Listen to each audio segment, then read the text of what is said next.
Today I shall talk mostly about my learnings. This year has had a deep impact on me. In very few words, what I learned is respect, compassion, and empathy. The first skill I learned was observation from the Paswini man. Observation means to see something just the way it is without being judgmental. It means not to use my past knowledge and experiences to form opinion.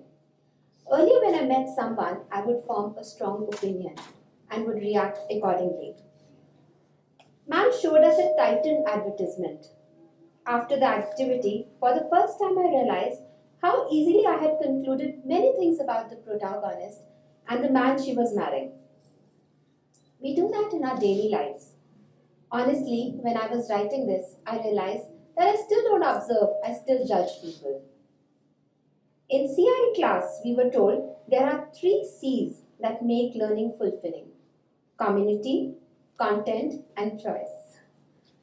The 3 C's is something that I would try to keep in mind. After being part of IAD class, I realized what actually is the meaning of community.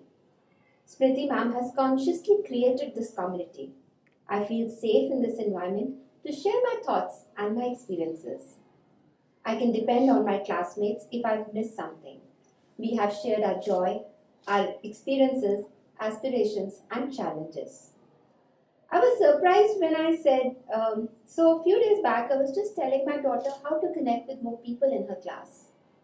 I was very surprised when I said, when you go in the morning, just smile and greet. Sit with a new person every day. Sit with a new person at lunch. What surprised me was that these are the things that we've been hearing all year around, and I just didn't give it so much thought. But this is what I was telling my daughter, that this is the key. Although I don't know if I'll be able to create this community. Next C are content and choices, Samira ma'am's department. Lesson planning, code cycles, and then came multiple intelligences and differentiation. We had heard every child learns differently, but today I understood why, because they have different multiple intelligences. They are different types of learners and need to be taught differently. There is no such thing as differential learning, but differentiated teaching. This means I, as a teacher, accept and will love all children the same. I understood the meaning of listening. This is one of the biggest skills that I have learned, or maybe I'm still learning. The rules are simple: listen but do not advise. For me, the biggest example is Indu ma'am. She is my TE. So many times I have come crying to her, confused, and she would just listen to me with so much compassion, care, and patience. I wanted a lot of advice from you, ma'am, but you never gave me one. I don't think I could have finished the course had you not been around. SDMC. For me, they were very, very tough. For me, those 3 days were really, really tough. I remember our first day, I won't share the activity because there are new people here. I remember our first day, and we felt like MTV roadies. That day, I learned that ego is only self-created, and it never really exists.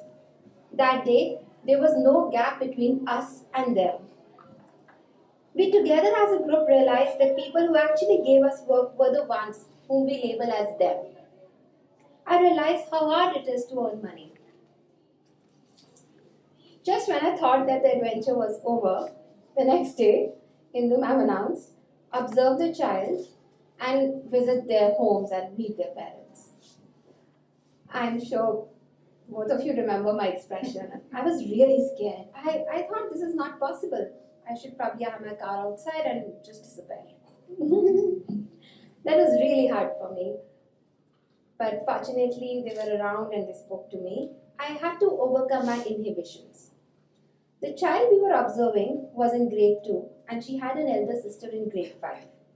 I was very surprised when those 2 girls opened their homes and they just sat down waiting for their mother to come and give them lunch.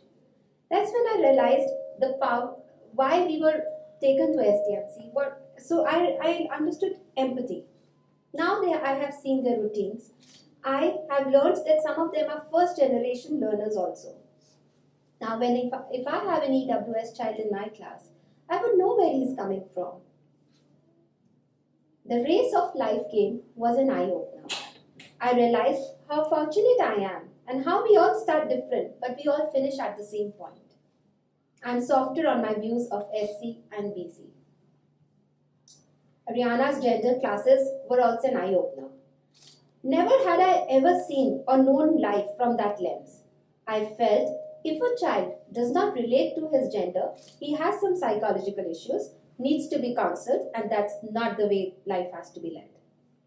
But now I understand that we humans have, for our convenience, divided society as being right and wrong, as support and accept people, and especially children, who may not relate to their gender. Rupa Manjali ma'am asked us to see some videos in relation to gender and class. I could barely go above one video. The reality was spine-chilling, but it made me very sensitive towards the marginalized section.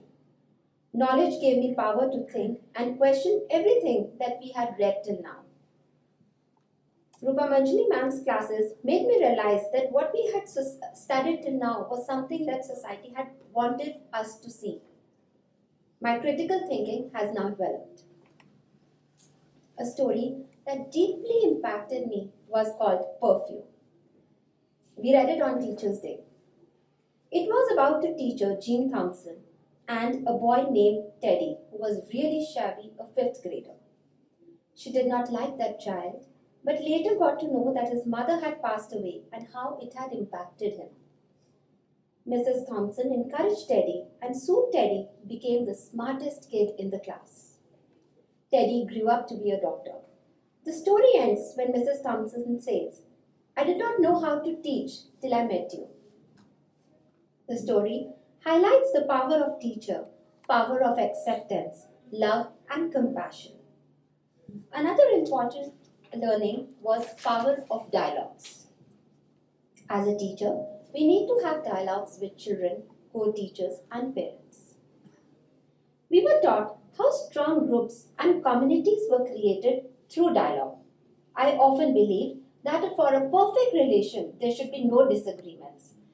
That was an essential part of me dealing with people. During the course, I realized it was a pseudo community that I was always living in. To make it a true community, we should be able to articulate our disagreements and have dialogues. Certain norms that I keep in mind are to pause, paraphrase, probing for specific questions, and assuming positive intent. The thing that has helped me the most is the feedback from mentors. I have gone back to Indu ma'am and Savira ma'am, really crying, wondering what's going wrong. And those feedbacks have been very, very essential. I don't think anybody else will give me that feedback in the next year. Indu ma'am told me day before yesterday, I asked her, "Ma'am, I don't think I'm hardworking." She says, "You do what is required. You don't go beyond that." That's when I told her, "Ma'am, I'm going to give 100%.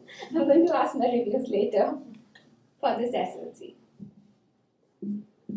There have been very, very small instances where all my classmates have been very kind to me. Today, I would thank each of my mentors, CT, TE, especially my classmates, for everything they've done for me. Thank you, guys.